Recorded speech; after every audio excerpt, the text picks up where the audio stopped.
ناظرین، board of peace for Gaza میں امن کے لیے جو بورڈ بنایا گیا اس میں شمولیت کے حوالے سے پاکستان میں بڑی تنقید ہو رہی ہے، اور خاص طور پہ جو سوال اٹھ رہا ہے وہ یہ ہے کہ کیا پاکستان جو ہے وہ اس بورڈ کا حصہ بن کے اسرائیل کے اور امریکہ کے ہاتھوں، خاص طور پہ امریکہ کے ہاتھوں استعمال ہوگا، اور پھر دوسرا یہ کہ کیا وہ انٹرنیشنل اسٹیبلائزیشن فورس کا حصہ بن کے حماس کو غیر مسلح کرنے کی کارروائی میں بھی شامل ہوگا۔ تو ان سوالوں کے کچھ جوابات ملے ہیں، اور بڑے قریبی ذرائع سے، بڑے جو اعلیٰ سطح کے قریبی ذرائع ہیں ان سے ملے ہیں، تو میں نے کہا کہ آپ سے شیئر کر لوں تاکہ یہ چیزیں ریکارڈ پہ رہیں۔ میاں طاہر، تو سب سے پہلے تو میں نے ہی جب یہ بورڈ کا اعلان ہوا تھا تو کوئی 4-5 کویسچن جو ہیں، جو ہر بندے کے ذہن میں تھے، ہر پاکستانی کے خاص طور پہ ذہن میں تھے، ان کا میں نے جواب، اور پہلے سوال اور پھر ان کا جواب ڈھونڈنے کی کوشش کی تھی۔ تو ہم اس نتیجے پہ اس ویلاگ میں بھی، اس مکالمے میں بھی ہم پہنچے تھے، جو کہ میرا آپ کے ساتھ ہوتا ہے اور آپ مجھے سنتے ہیں اور پھر اپنے کمنٹس کے ذریعے اپنا جواب دیتے ہیں۔ تو ہم نے اس پہ یہ سوالوں کے جواب میں یہ ڈھونڈا تھا کہ یہ جو بورڈ بنے گا، پہلی بات تو یہ ہے کہ یہ بورڈ جو ہے یہ جب کام کرے گا تو اس وقت پھر اس کے معاملات کو زیادہ غور سے دیکھنے کی ضرورت ہوگی۔ ابھی تو یہ بورڈ کا اعلان ہوا ہے۔ میں یہ بات کیوں کر رہا ہوں؟ یہ بات میں نے اس دن بھی کہی تھی کہ اس بورڈ میں اسرائیل بھی شامل ہے، اور جب اگر اس کو اسرائیل شامل ہو تو اسے بورڈ آف پیس نہیں کہا جا سکتا۔ امریکہ ہے، امریکہ نے کہا ہے، تو دیکھیں سب سے پہلی بات تو یہ ہے کہ اس بورڈ میں شامل ہونا کیوں ضروری تھا؟ اس لیے ضروری تھا کہ میں آپ سب، ہماری حکومت کے اہلکار، اعلیٰ حکام، سب پاکستانی اس بات پہ رنجیدہ ہیں، افسوس ہے، ہم بہت غم و غصے میں ہیں کہ جو کچھ غزہ میں ہوا، جس طریقے سے جینوسائیڈ ہوئی، جس طریقے سے وہاں نسل کشی ہوئی اور جاری ہے۔ تو اس میں اگر ہم کچھ کر سکتے ہیں تو ہم تو اپنی دعاؤں میں بھی یہ کہتے ہیں کہ اللہ ہمیں توفیق دے کہ ہم اپنے فلسطینی بھائیوں کی مدد کر سکیں۔ تو فلسطینی بھائیوں کی مدد کرنے کا مطلب یہ تھوڑی ہے کہ ہم یہاں بیٹھ کے مسجد میں بیٹھ کے نماز میں بیٹھ کے صرف دعا کریں۔ اگر ہمیں کوئی موقع ملے کہ ہم عملاً اس میں حصے دار بن سکیں تو پھر ہمیں بننا چاہیے نا۔ یہی تو ہماری پھر دعاؤں کی قبولیت ہے، اسی صورت میں ہو سکتی ہے۔ تو دیکھیں، اگر اسرائیل پہ کوئی ملک بھی اپنا وزن رکھتا ہے، وہ تھوڑا رکھتا ہے، وہ زیادہ رکھتا ہے، تو وہ صرف امریکہ ہے، اس کے علاوہ کوئی اور نہیں ہے۔ یہ ہمیں اس بات کی، اس تلخ حقیقت کا ادراک ہونا چاہیے۔ اب وہی امریکہ جو ہے وہ جو بورڈ آف پیس بنا رہا ہے غزہ کے لیے، اور اس میں ہمیں کہہ رہا ہے کہ آئیں، تو پھر ہمیں جانا چاہیے۔ جب ہمارے مسلمان بھائیوں کا معاملہ ہے تو ہمیں اس پنچایت میں، ہمیں اس اکٹھ میں بیٹھنا چاہیے۔ اب ہم اس میں چلے گئے ہیں۔ اب جب ہم اس میں چلے گئے ہیں تو اس میں اسرائیل بھی آ گیا، تو جو خود امن کا دشمن ہے، تو اس لیے چانسز کم ہیں اس بورڈ کے چلنے کی۔ اگر یہ چلتا ہے، اور ہماری دعا ہے کہ صحیح سمت میں چلے، تو پھر اس پہ اگلی بات ہوگی۔ تو اس کے لیے بھی پاکستان نے کچھ بندوبست کیا ہے۔ وہ یہ کیا ہے کہ پاکستان نے اپنی جو شرائط ہیں وہ نہ صرف سامنے رکھی ہیں بلکہ منوا لی ہیں۔ اب جو اس کا چارٹر بن رہا ہے، جو کہ اس کا ایک ڈرافٹ جو ہے، وہ انیشل ڈرافٹ جو ہے، وہ ظاہر ہے کہ جو ممبر ملک ہیں ان کے ساتھ شیئر ہوا ہے نا۔ ایسے تو دستخط نہیں ہو گئے کہ جی یہ پیپر ہے خالی، اس پہ دستخط کر دیں۔ اس کا کوئی چارٹر بنا ہوگا کہ اس نے کرنا کیا ہے، اس میں لوگ کریں گے کیا جو اس کے ممبر بنیں گے۔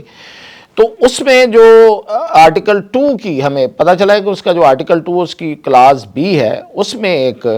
پاکستان نے ایک اپنی مرضی کی چیز، مرضی سے مراد یہ ہے کہ سارے اسلامی ملکوں کے ساتھ مل کے ایک چیز جو ہے وہ داخل کرائی ہے۔ وہ یہ ہے کہ بورڈ آف پیس جو ہے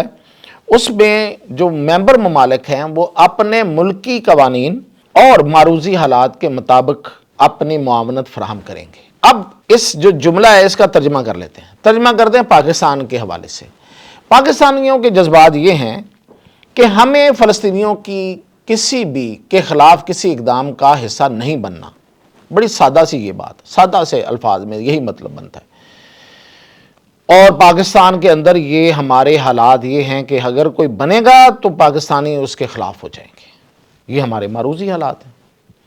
ہمارا جو تاریخی اور ٹریڈیشنلی ہمارا جو موقف رہا ہے وہ یہ ہے کہ ہم اسرائیل کو نہیں مانتے، ہم فلسطین کو مانتے ہیں۔ تو اس بورڈ کے پلیٹ فارم سے پہلی بات تو یہ ہے کہ یہ ہم نے اس میں لکھوا لیا کہ ہمارا جو معروضی حالات ہیں ہم اس کے مطابق اس میں تعاون کریں گے، کسی کی زور زبردستی میں نہیں ہوگا، کہ یہ نہیں ہوگا کہ آپ کو یہ کرنا ہے تو کرنا ہے، نہیں بھئی ہمارے معروضی حالات اس کا اجازت نہیں دیتے، یہ لکھا گیا ہے تو ہم نہیں کریں گے، مطلب ہم اسرائیل کو تسلیم نہیں کریں گے، مطلب ہم فلسطینیوں کے خلاف نہیں جائیں گے، کیونکہ ہمارے حالات یہ ہیں، ہمارا جو ملک ہے، ہمارے عوام ہیں، ہمارے جذبات ہیں، ہماری ایک ان کے ساتھ ایک افیلیشن ہے، ایک پیار ہے، ایک محبت ہے، ایک جڑت ہے، ایک بھائی چارہ ہے، اسلامی بھائی چارہ ہے، ہم یہ نہیں کر سکتے، ہمارا معاشرہ ہے بھائی، ہم ان کو جواب دیں، تو یہ لکھا گیا ہے وہاں پہ، میں اور آپ نہیں صرف کہہ رہے، وہاں پہ لکھا گیا ہے۔ دوسری بات یہ ہے کہ پاکستان نے اور ان اسلامی ملکوں نے یہ بھی کہہ دیا ہے کہ بورڈ ممبرز ایک دوسرے کے معاملات میں مداخلت بھی نہیں کریں گے، مثلا کو پاکستان کو ایسے کرنا چاہیے یا ویسے کرنا چاہیے، پالیسی بدلنی چاہیے، نہیں، یہ بھی نہیں ہوگا۔ اور پھر یہ کہ جو رکن ریاستیں ہیں اس بورڈ کی، وہ ان کو ان کی مرضی کے بغیر امن سازی کے معاملے میں نہیں گھسیٹا جا سکتا، یعنی کہ اگر وہاں پہ جو فورس بننی ہے تو وہ فورس اگر بنتی ہے تو کوئی لازمی نہیں ہے کہ پاکستان اس کا حصہ بنے، اس کو زبردستی نہیں لایا جا سکتا، اور یہ لکھوا لیا ہے۔ اب یہ لکھوانے کے علاوہ بھی پاکستان نے اس بورڈ میں جانے سے پہلے خاص طور پہ امریکہ بہادر یعنی کہ ٹرمپ انتظامیہ کو یہ پیغام دے دیا تھا کہ پاکستان حماس کو غیر مسلح کرنے کی کسی فورس میں شامل نہیں ہوگا، اس کے علاوہ جو کوئی اگر فورس بنتی ہے تو پھر اس پہ سوچا جائے گا، اور وہ بھی اپنے پاکستانیوں کے جو ہمارے جو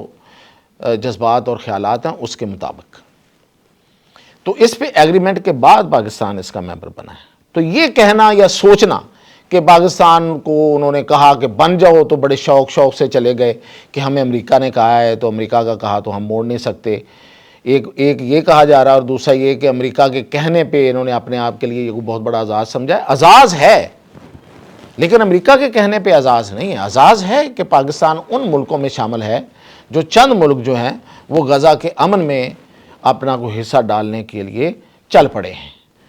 اب وہ کتنا حصہ ڈلتا ہے، کیا ہوتا ہے، یہ تو وقت بتائے گا،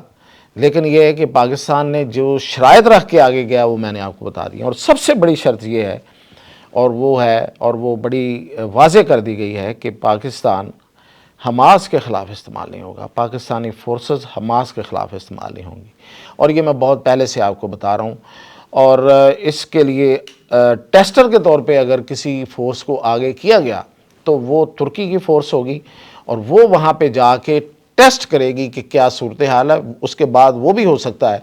کہ اس پہ واپس آ جائے۔ ترکی کا وہاں جانا بھی اس لیے ضروری ہے کہ ترکی اس خطے کا بھی ایک سٹیک ہولڈر ہے، ہم تو کچھ دور ہیں، تو ترکی تو اس میں ایک باقاعدہ اس خطے کا سٹیک ہولڈر بنتا ہے، تو اس لیے وہ تو اپنی فورس کو ٹیسٹر کے طور پہ آگے ضرور بڑھائیں گے، ہم اس کا فوری طور پہ حصہ نہیں بنیں گے جب تک ترکی اس کے اطمینان کی حد تک نہیں چلا جاتا کہ ہاں یہ جو معاملہ ہے اس میں حماس کے خلاف کوئی ایسی بات نہیں ہے۔ اور پھر یہ کہ آپ کو پتہ ہونا چاہیے کہ اسرائیل میں اس وقت سب سے زیادہ جو آگ لگی ہوئی ہے نا وہ پاکستان اور ترکی کے داخلے پر ہے۔ وہ کہتے ہیں کہ یہی تو ہمارے دو بڑے دشمن ہیں، اب ایران کو تو انہوں نے اپنی طرف سے گھیر لیا ہے، اور اس کے بعد وہ اپنے جو دو بڑے دشمن سمجھتے ہیں وہ ترکی اور پاکستان کو سمجھتے ہیں، اور وہ کہتے ہیں وہی ہمارے ساتھ ٹیبل پہ برابر کے شریک ہو کے بیٹھ گئے۔ اور آپ کو پتہ ہے نا کہ جو اسرائیل کی جو ذہنیت ہے اور جس طریقے سے وہ سوچتے ہیں، وہ تو سوچتے ہیں نا، وہ تو کہتے ہیں نا کہ وہ دنیا کی سب سے بہترین قوم ہے اور ان کے مقابلے میں ان کے ساتھ کوئی اور دوسرا بیٹھ نہیں سکتا۔ وہ تو پتہ نہیں یہ ٹرمپ اور باقی کرسچنز کو کیسے ساتھ بٹھاتے ہیں، اس لیے کہ وہ ان کو مدد فراہم کرتے ہیں۔ تو ہمارے اس پہ آنے پہ تو ان پہ وہاں پہ باقاعدہ وہاں ایک پریشانی ہے، اور ایک آپ سمجھیں کہ صف ماتم ہے، ان کے لوگ چیخ کے میڈیا پہ کہہ رہے ہیں کہ یہ کن کو لے آئے۔